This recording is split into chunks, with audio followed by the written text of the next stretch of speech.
ಕುಡಿಯೋಕೆ ನೀರಿಲ್ಲ, ಪಾರ್ಕಿಂಗ್ ಸಮಸ್ಯೆಗೆ ಪರಿಹಾರವಿಲ್ಲ, ಎಲ್ಲೆಂದರಲ್ಲಿ ನುಗ್ಗೋ ಖಾಸಗಿ ವಾಹನಗಳು. ರಾತ್ರಿ ಹೊತ್ತು ಸರಿಯಾಗಿ ಲೈಟ್ಗಳೇ ಇರುವುದಿಲ್ಲ. ಯಾರಿಗೆ ಏನಾಗುತ್ತೋ ಏನೋ ಆತಂಕ ಇದ್ದೇ ಇರುತ್ತೆ. ಕುಡಿದು ಗಲಾಟೆ ಮಾಡೋರಿಗೆ ಇದು ಅಡ್ಡವಾಗಿದೆ. ಇದು ಶಿವಮೊಗ್ಗದ ಖಾಸಗಿ ಬಸ್ ನಿಲ್ದಾಣದ ಸಮಸ್ಯೆ.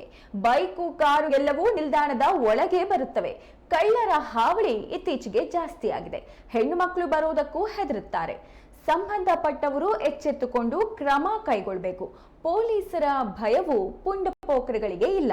ನಿತ್ಯ ನೂರಾರು ಬಸ್ಗಳು ಓಡಾಡುತ್ತವೆ, ಸಾವಿರಾರು ಜನರು ಬರ್ತಾರೆ. ಆದ್ರೆ ಇದುವರೆಗೂ ಬರುವಂತಹ ಪ್ರಯಾಣಿಕರಿಗೆ ಶಿವಮೊಗ್ಗದ ಖಾಸಗಿ ಬಸ್ ನಿಲ್ದಾಣದಲ್ಲಿ ಸೂಕ್ತ ರಕ್ಷಣೆಯೇ ಇಲ್ಲದಂತಾಗಿದೆ.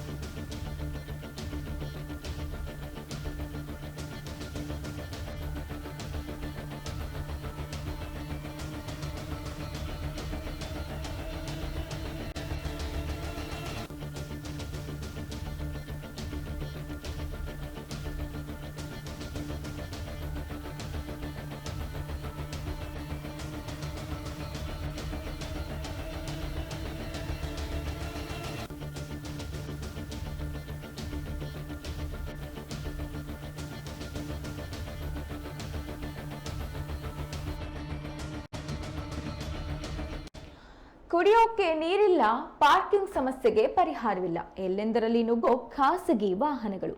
ರಾತ್ರಿ ಹೊತ್ತು ಸರಿಯಾಗಿ ಲೈಟ್ಗಳೇ ಇರೋದಿಲ್ಲ. ಯಾರಿಗೆ ಏನಾಗುತ್ತೋ ಏನೋ ಅನ್ನೋ ಆತಂಕ ಇದ್ದೇ ಇರುತ್ತೆ.